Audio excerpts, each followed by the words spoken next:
Μια πολύ ενδιαφέρουσα ημερίδα διοργανώθηκε από το Σχολείο Δεύτερης Ευκαιρίας και το Εσπερινό ΕΠΑΛ στην Αύπακτο με θέμα «Η τρίτη ηλικία στην επόμενη μέρα». Η εκδήλωση δεν διοργανώθηκε τυχαία, καθώς στα δύο αυτά σχολεία υπάρχουν ειδικότητες που αφορούν τη φροντίδα των ηλικιωμένων ανθρώπων και μάλιστα το τμήμα νοσηλευτικής του Εσπερινού ΕΠΑΛ αποτελεί βασικό σύμμαχο του οίκου Ευγυρίας στην Παλαιοπαναγιά Ναυπάκτου, καθώς πολλοί νοσηλευτές και νοσηλεύτριες θα βρουν δουλειά άμεσα μέσω της συνεργασίας που έχει αναπτυχθεί μεταξύ των δύο φορέων. Κάτι το οποίο ανέφερε και ο κεντρικός ομιλητής της εκδήλωσης, που δεν ήταν άλλος από τον επικεφαλής του σχήματος Ενήλιων Οίκη Ευγυρίας Ναυπάκτου, Νίκος Τάτσης. Σκεφτόμουν, αν και δεν ήξερα την αίθουσα πώς θα είναι, σκεφτόμουν η αίθουσα όλη να ήταν σε μια μεριά και από την άλλη μεριά να ήταν κάποιες άλλες καρέκλες. Δεν έχουμε. Γιατί θέλω να συμμετέχετε σε αυτό.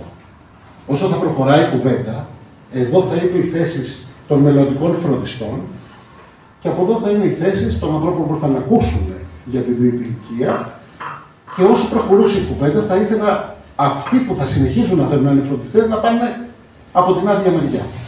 Δυστυχώς τώρα δεν έχουμε τη δυνατότητα, οπότε φανταστείτε με το μυαλό σας ότι είστε στο ένα κομμάτι και το άλλο κομμάτι είναι άλλο. Γιατί θα ακούσετε εύκολα και θα ακούσετε και δύσκολα πράγματα. Τα γυροκομεία είναι γεμάτα. Είναι γεμάτα γιατί έχουμε επιλέξει έναν τρόπο ζωής που στο σπίτι πρέπει να δουλεύουν και ο άντρας και η γυναίκα. Μάλλον καλύτερα δεν τον έχουν επιλέξει. Μας επιβάλαμε να έχουμε έναν τρόπο ζωής, γιατί δεν βγαίνουμε οικονομικά, που πρέπει να δουλεύει και ο ένας και ο άλλος.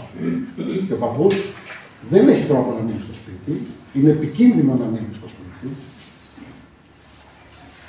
Άπειρα προβλήματα, να πέσει, να χτυπήσει, να πάθει κατάθλιψη, θα τα δούμε στην πορεία. Αυτές λοιπόν οι 30.000 μονάδες ήδη δεν έχουν νοσηλευτικό προσωπικό.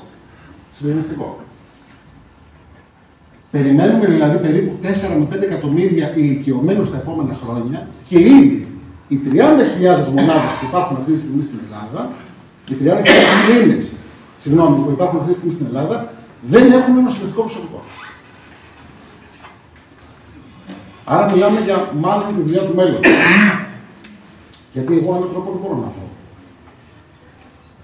Είναι μια φροντίδα, η φροντίδα του ηλικιωμένου που σε καμία περίπτωση, μα σε καμία περίπτωση δεν μπορεί να αντικατασταθεί ούτε από ρομπότ, ούτε από κομπιούτερ, ούτε από τίποτα. Το ανθρώπινο άγγιγμα δεν μπορεί να το αντικαταστήσει το ρομπότ. Το κοίταγμα στα μάτια, όταν θα το κοιτάξει αυτόν τον άνθρωπο, δεν αντικατασταθεί από το ρομπότ. Μπορεί να μας βοηθήσει το ρομπότ. Μπορεί να μας πει ότι τώρα ο παππούς έχει πίεση. Τώρα το ζάχαρο του ανέβηκε. Τώρα να μας θυμίσει ότι θέλει τα φάρμακά του. Ή μπορεί να βγει και ένα χεράκι και να του δώσει τα φάρμακά του. Αλλά θα τα πάρει.